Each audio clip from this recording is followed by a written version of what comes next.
selamat datang di Sastri, Suara Sastra Perempuan. Aku Arifa dan bareng teman aku Hansa Nabila. Nah, ya di sini kita akan bahas salah satu cerpen dari Intan Paramadita. Sekilas tentang Mbak Intan.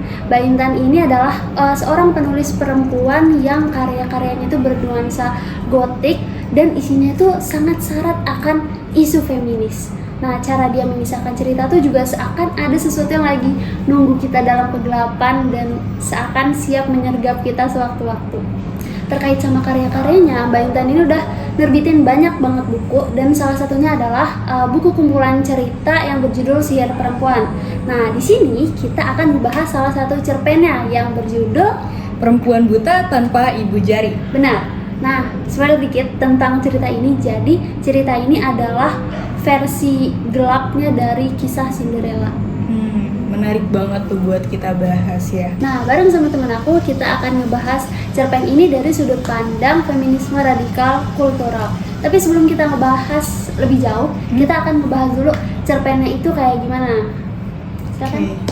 Jadi cerpen yang bakal kita bahas di episode podcast kita kali ini yaitu salah satu cerpen karya Mbak Intan, judulnya Perempuan Buta Tanpa Ibu Jari.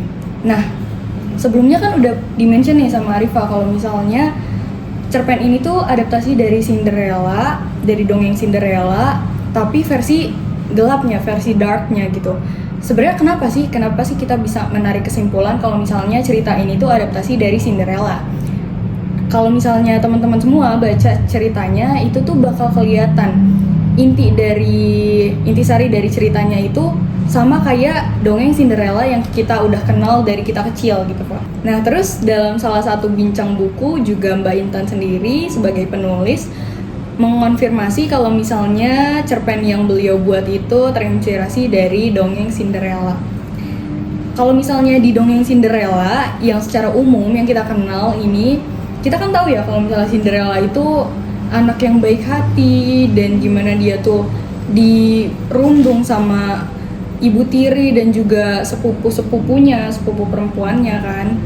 Terus gimana akhirnya dia tuh menemukan akhir bahagia bareng pangeran yang dia cintai. Nah sementara kalau misalnya di cerpen ini Mbak Intan tuh ngangkat sudut pandang dari saudari perempuannya nih Fa. Jadi yang menarik tuh gimana kita tuh diceritain kalau misalnya kebencian si ibu tiri dan saudari-saudari tirinya itu nggak tumbuh tanpa sebab, tapi itu ternyata ada perilaku yang nggak timpang gitu, kasih sayang yang diberikan dari ayahnya si Larat ini.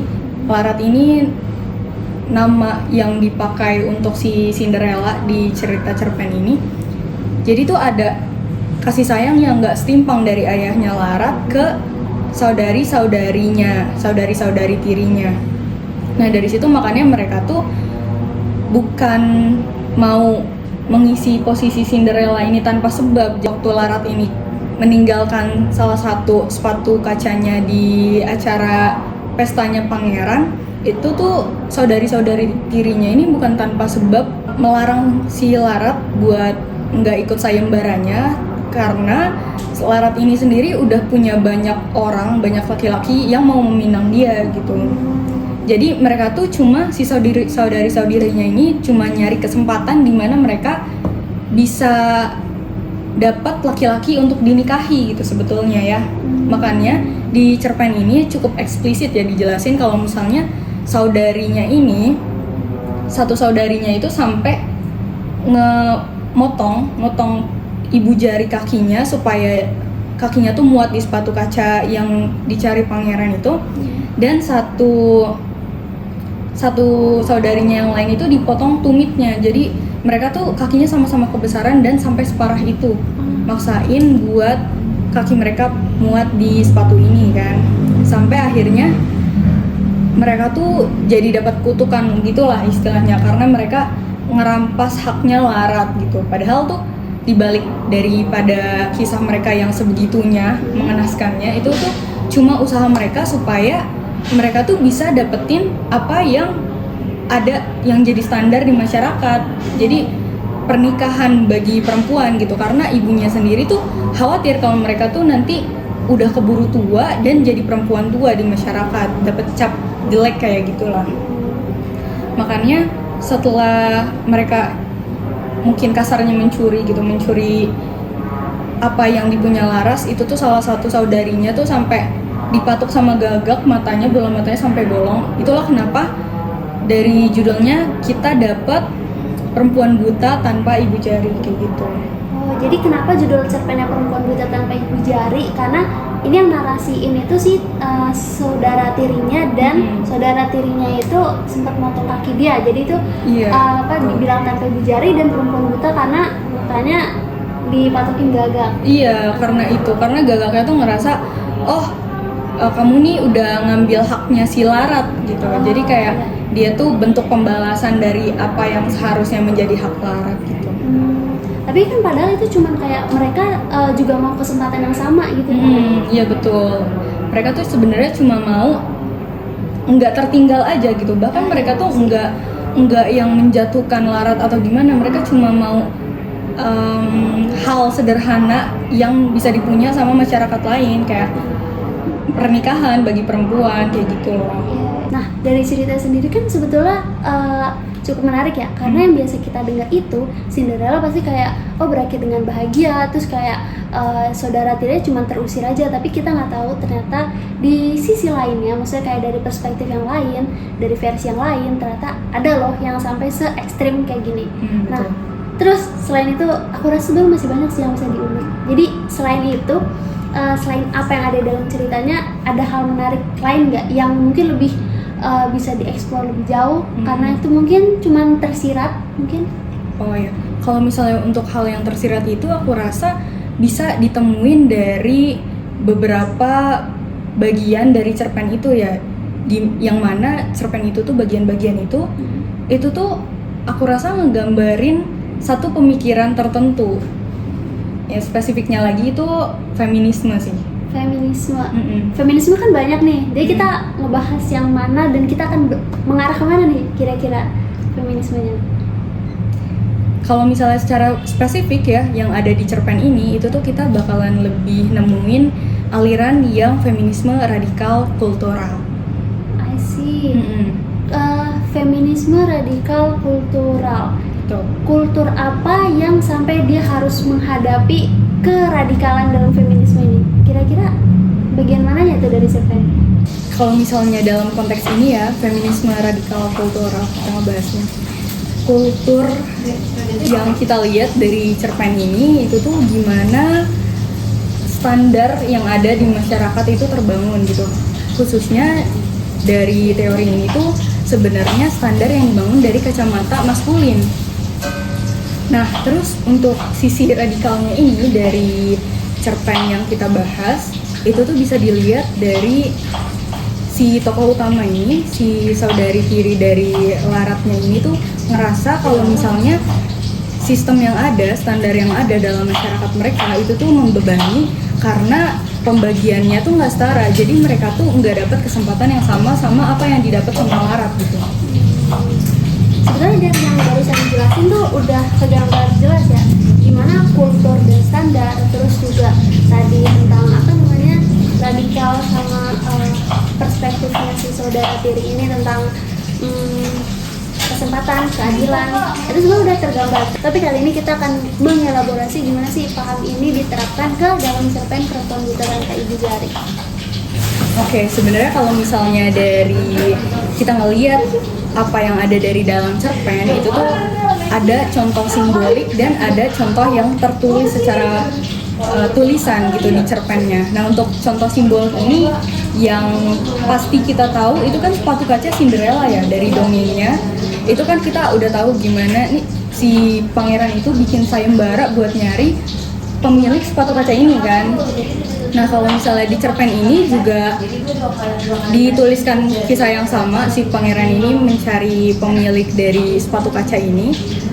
Cuma yang menariknya dari bagian tersebut adalah gimana saudari-saudari tiri si Larat ini tuh berusaha keras buat fit into masyarakat. Jadi sistem yang ada di masyarakat gitu. Contoh kecilnya aja ya, itu secara simbolik aja. sampai mereka tuh motong ibu jari mereka, terus atau saudari satunya lagi yang motong tumitnya. Itu kan contoh jelas yang bisa kita lihat kan, gimana si saudari-saudari dari Larat ini tuh mau diakui dalam sistem yang ada dalam masyarakat.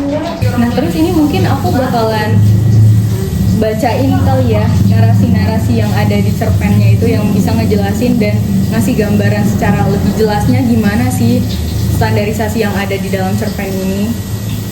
Itu yang pertama itu ada kutipan kayak gini nih, Pak.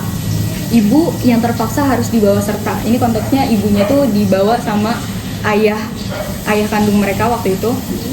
Ia tak punya pilihan. Pertama karena istri pertamanya sudah meninggal dan ia membutuhkan seseorang untuk merawatnya.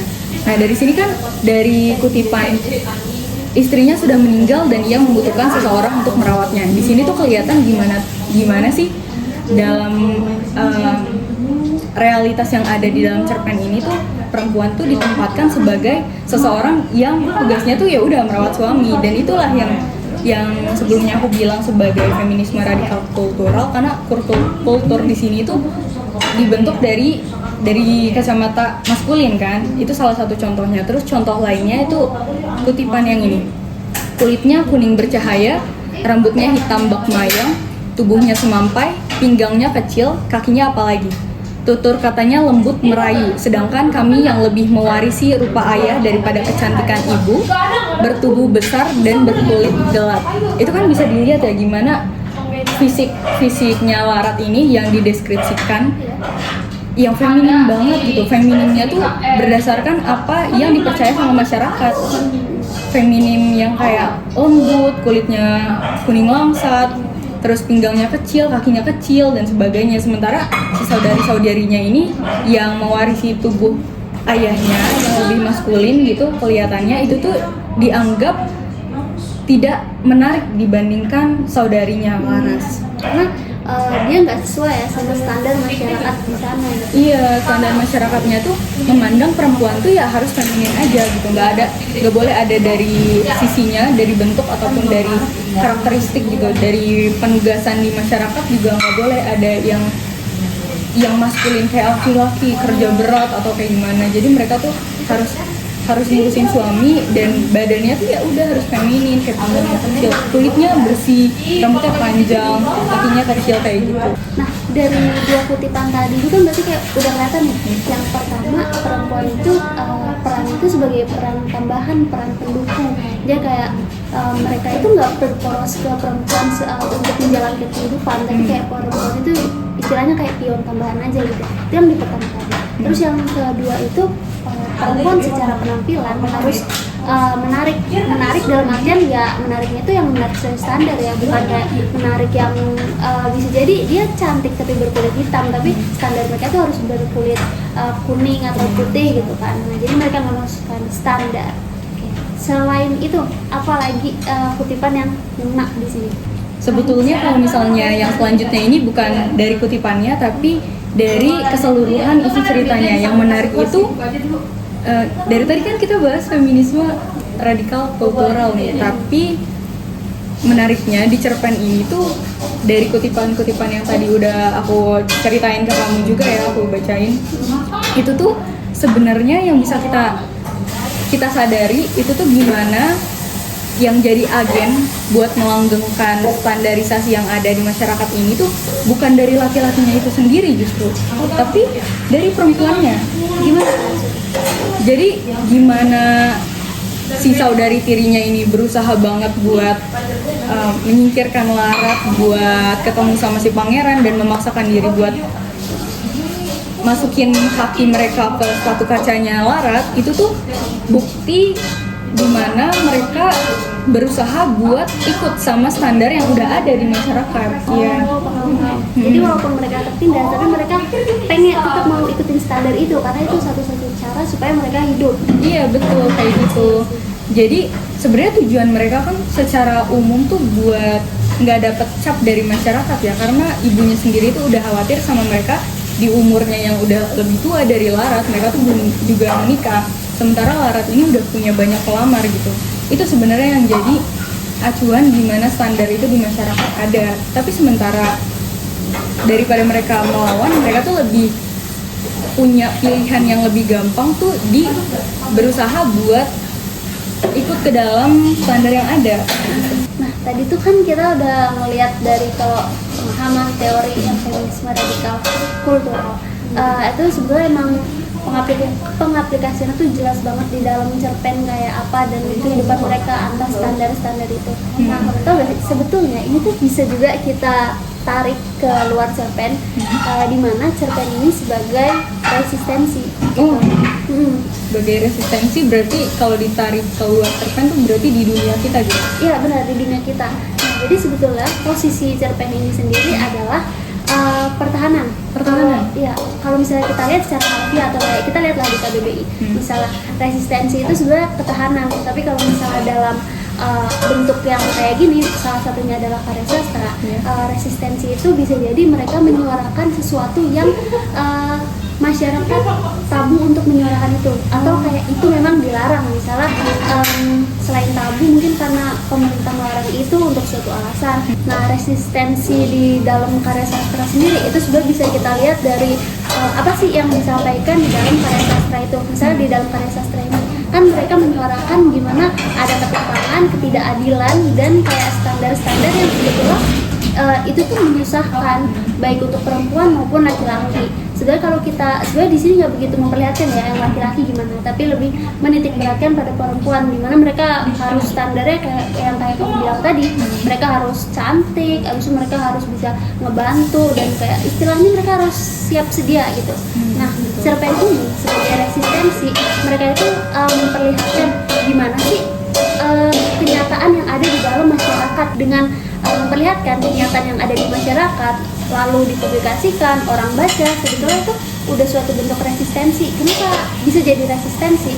Karena mereka memperlihatkan apa yang salah dalam masyarakat, apa yang udah salah di masyarakat tapi masih belum diomongin. Nah, jadi itulah kenapa ada hal-hal yang harus dibetulkan dan harus disuarakan. Jadi di situ peran cerpen ini dalam resistensi. Dalam artian sini kita lebih berfokus ke feminismenya kan tadi. Nah, jadi sini resistensinya itu lebih fokus ke resistensi peran perempuan dan hak-haknya perempuan gitu. Jadi kalau misalnya kita lihat dari internal cerpennya aja, itu kita ngelihat gimana sih perempuan itu menjalani standarisasi yang ada itu kan. Sementara kalau misalnya ditarik lebih jauh lagi ke dalam kenyataan masyarakat kita, ternyata itu jadi bentuk resistensi buat menyadarkan orang-orang gitu sebagai agen penyadaran betul. Apa yang terjadi sebenarnya di masyarakat ini ya. Iya. Nah, jadi tuh resistensi emang kita bukan cuma mendokumentasikan apa yang terjadi doang di dalam suatu karya entah apapun, salah satu sastra misal.